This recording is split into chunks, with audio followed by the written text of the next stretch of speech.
Tu crois vivre à une époque d'émancipation, d'individualité triomphante et de morale supérieure. Mais si je te disais que ta conception du bien, de la solidarité et de la vertu n'est qu'un héritage déguisé d'une éthique forgée par la faiblesse. Pose-toi une question radicale. Pourquoi la société célèbre-t-elle la soumission comme une vertu universelle?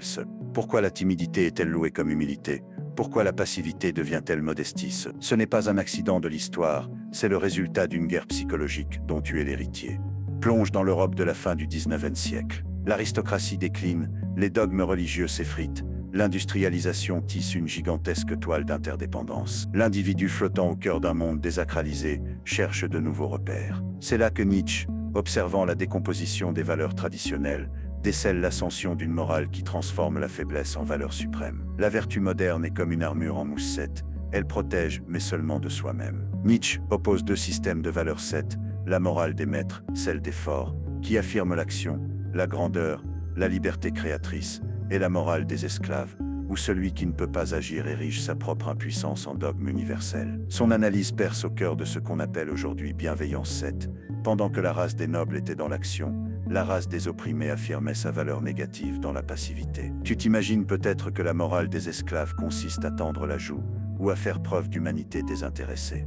Illusion dangereuse. En vérité, elle fonctionne comme un acte stratégique d'inversion 7. Ce que je ne peux atteindre, je le déclare mauvais 7. Ce que je subis, je le qualifie de juste. Accepter la faiblesse comme norme, c'est transformer la société en un hôpital sans sortie. La société post-révolutionnaire ne célèbre pas l'égalité pour élever chacun à la dignité, mais pour neutraliser l'exception. Aujourd'hui, les réseaux sociaux ne sont plus des tribunes collectives, ce sont des arènes où chacun rivalise d'humilité affichée, de vulnérabilité monnayée, de compassion stratégique. Pourquoi ceux qui prêchent l'humilité sont-ils soudain les plus zélés à signaler la faute d'autrui 7? Ce n'est pas un accident 7, c'est un mécanisme de reconnaissance et de pouvoir inversé. Ce qui chez Nietzsche démarre dans la lutte entre caste et religion, s'actualise maintenant à travers chaque tweet, chaque statut, chaque confession publique. Ne crois pas que tu sois en dehors de ce je peux. Chaque fois que tu choisis la sécurité du troupeau, tu entérines sa règle. Le malaise que tu ressens à cet instant n'est pas une coïncidence, c'est le signe que la morale des esclaves continue de t'élever, doucement, en victime consentante. Ce malaise, n'aie pas peur d'y plonger, car il contient la clef de la suite. Comment cette dynamique s'infiltre insidieusement dans ta psychologie individuelle à l'ère numérique. Tu devrais te demander à quel moment as-tu cessé de choisir ce que tu penses. Ce que Nietzsche dénonçait en 1880, tu le vis chaque fois que tu déverrouilles ton téléphone. L'Europe de la sécularisation croyait avoir détruit l'asservissement moral du christianisme, mais tu es entouré d'outils façonnés pour affaiblir ta propre puissance. La morale des esclaves, que Nietzsche traque chez les bien-pensants et les pieux, c'est simplement camouflé. L'ère numérique lui sert de véhicule pour infiltrer chaque recoin de ta conscience. La majorité vit sous anesthésie digitale, persuadée que son éveil passera par la validation des autres.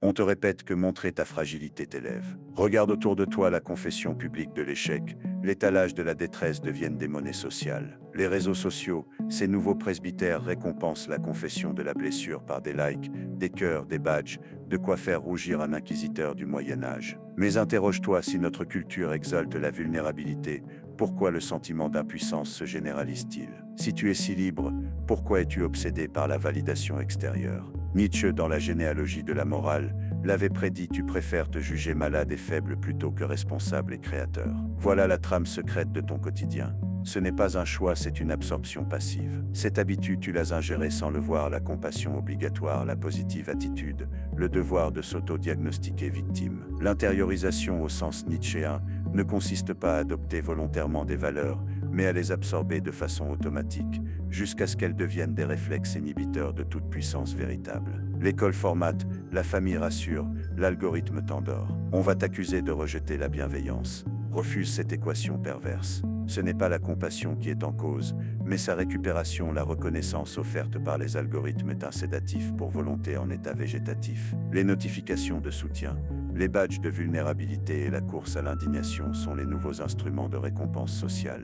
On ne t'incite pas à t'élever, mais à t'installer dans la cage dorée du ressentiment partagé. Chaque like reçu sur ta faiblesse t'enracine un peu plus dans l'impuissance assumée. Tu es à la croisée des chemins. Vas-tu continuer à absorber ces normes déguisées en bienveillance, ou oser remettre en question ce confort anéantissant? Dans la prochaine partie, je vais te forcer à ouvrir la cage que tu as toi-même verrouillée de l'intérieur. Regarde autour de toi. Tu crois vivre à l'ère de la liberté et tu t'imagines maître de tes choix uniques dans une société qui te promet l'autodétermination.